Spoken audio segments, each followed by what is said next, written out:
আসসালামু আলাইকুম। ৩৬ বছর ১১০ দিন বয়সে একজন প্লেয়ার সেঞ্চুরি করলেন এবং তিনি ৪৬টা সিঙ্গেল নিয়েছেন, ১৩টা ডাবল নিয়েছেন। পিচের মধ্যে দৌড়েই ৭২ রান নিয়েছেন, মাত্র ৭টা বাউন্ডারি মেরেছেন ১০০ রান করার পিছনে। কি পরিমাণ ফিটনেস আসলে থাকলে এমনটা সম্ভব হয় সেটা বলার আর অপেক্ষা রাখে না। এবং এই ফিটনেসের পিছনে যে আসলে খাদ্যাভ্যাসের একটা অত্যন্ত গুরুত্বপূর্ণ ভূমিকা রয়েছে সেটাও বলার অপেক্ষা রাখে না। বিরাট কোহলির কথা বলছিলাম, কিংবদন্তি, তাকে সেঞ্চুরি করতে দেখা আসলে চোখের জন্য এক প্রকার শান্তি। শান্তি এই কারণে শুধু না যে তার ব্যাটিং শৈলীতেই তিনি মানুষকে মুগ্ধ করেন, শান্তি এই কারণেও তার মেন্টালিটি জায়গাটা নিয়ে আসলে অন্যরকমভাবে কথা বলা উচিত। কেমন মেন্টালিটির কথা বলছি, আমরা সকলেই জানি যে রিসেন্ট পাস্টে বিরাট কোহলির আউটসাইড অফ স্টাম্পের ব্যাটিং যে স্ট্যান্স, সেই জায়গাটা নিয়ে অনেক বেশি কথা হচ্ছে এবং বলা হচ্ছে যে তিনি আসলে ওই জায়গাটাতে বেশি বেশি স্ট্রাগল করছেন। তবে পাকিস্তানের এই যে ইনিংসটাতে তিনি খেললেন, এই ইনিংসে সবচেয়ে প্রোডাক্টিভ তার শটটা ছিল হচ্ছে কাভার ড্রাইভ। কাভারের ওই অঞ্চলটা দিয়ে তিনি প্রায় ৩১ রান করেছেন, 4টা বাউন্ডারি হাঁকিয়েছেন এবং ওই 4টা বাউন্ডারির প্রত্যেকটাই ছিল আই সুদিং।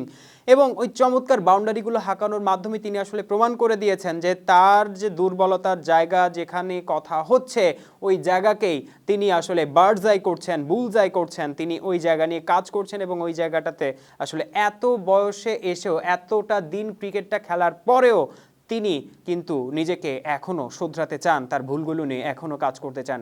এমনটা আসলে শিক্ষণীয়, প্রত্যেকটা প্লেয়ারের জন্যই এমনই করা উচিত। তবে একটা বিষয় আসলে বলা উচিত যে কতটা টাফ টাইম আসলে পাকিস্তানের এই বোলিং লাইন আপ ভারতকে উপহার দিতে পেরেছে সেটা একটা আলোচনার বিষয় হতেই পারে।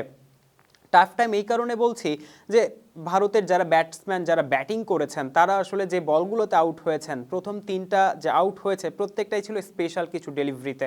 যেমন প্রথমে যে ইনসুইং ডেলিভারিতে রোহিত শর্মাকে বোল্ড করলেন শাহিন শাহ আফ্রিদি, এটা অবশ্য আমরা প্রথম দেখলাম না, 2021 সালেই দুবাইয়ের মাটিতেই, এই ভেন্যুতেই রোহিত শর্মাকে ঠিক এভাবেই সেবার হয়েছিল, আসলে লেগ বিফোরের ফাঁদে ফেলেছিলেন শাহিন শাহ আফ্রিদি, এবার বোল্ড করে দিয়েছেন।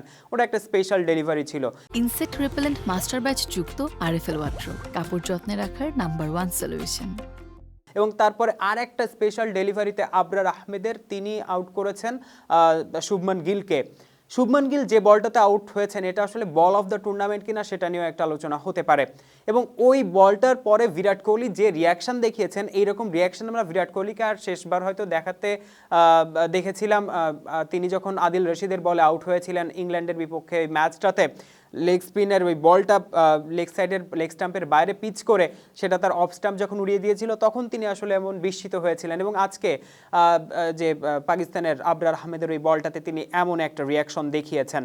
তবে যেমনটা আসলে বলছিলাম, এবং 3 নম্বর যে উইকেটটা একটা চমৎকার ক্যাচ ছিল, যেটা আসলে বলছিলাম যে পাকিস্তানের যারা বোলার রয়েছেন তারা কতটা টাফ টাইম উপহার দিতে পেরেছেন ভারতের ব্যাটসম্যানদেরকে। আমরা দেখেছি বারংবার আসলে একই জায়গা থেকে বাউন্ডারি কনসিড করছেন হারিস রৌফ, একই জায়গা থেকে বাউন্ডারি কনসিড করার পরেও তিনি আসলে ওই খুব বেশি তার যে টাইট লাইন লেন্থ মেনটেন করে বোলিং করা সেটা করে যাননি। শাহিন শাহ আফ্রিদিকে আমরা দেখেছি, শুভমান গিলকে তিনি বিট করেছেন গুড লেন্থের ইনসুইঙ্গিং যে ডেলিভারিতে, সেখানে একটা এজ চলে গিয়েছিল, সেই লাইন লেন্থটা তিনি আসলে মেনটেন করেনি, একটু পেছনের দিকে লেন্থের বলটা দিয়ে আসলে বিট করার চেষ্টা, একবার বিট করেও ছিলেন শুভমান গিলকে, সেগুলো আসলে কন্টিনিউ করতে পারেনি, কনসিস্টেন্সি জায়গাটা মেনটেন করতে পারেনি পাকিস্তানের বোলাররা। এবং এটা আসলে দেখে বোঝাই যাচ্ছিল শেষের দিকে আসলে একটু ফানি কোট দিয়ে শেষ করতে চাই, সেটা হচ্ছে বিরাট কোহলি যখন সেঞ্চুরি করতে তিনি 10-12 রানের মতো বাকি, তখন আমরা দেখেছি ওয়াইডের মাত্রা হঠাৎ করে বেড়ে গেছে। একটু কি ওই নার্ভি সিচুয়েশন ছিল কিনা যে বিরাট কোহলিকে সেঞ্চুরি করতে দেবো না, এরকম কিছু একটা ছিল কিনা, সেটাও মজা করে অনেকেই বলছেন।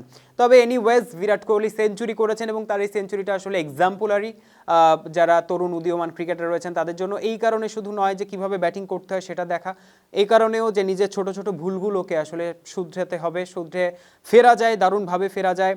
সেঞ্চুরি করতে যে শুধু যে বড় বড় ছক্কা মারতে হবে এমনটা নয়, সিঙ্গেল নিয়ে, ডাবল নিয়ে, স্ট্রাইক রোটেট করে গেম সিনারিও বুঝেও সেঞ্চুরি করা যায়, বড় ইনিংস খেলা যায়, পিছিয়ে পড়েও মানে অনেকটা দুঃস্বপ্নের মতো সময় কাটাতে কাটাতেও ফেরা যায়, ভালোভাবে ফেরা যায়।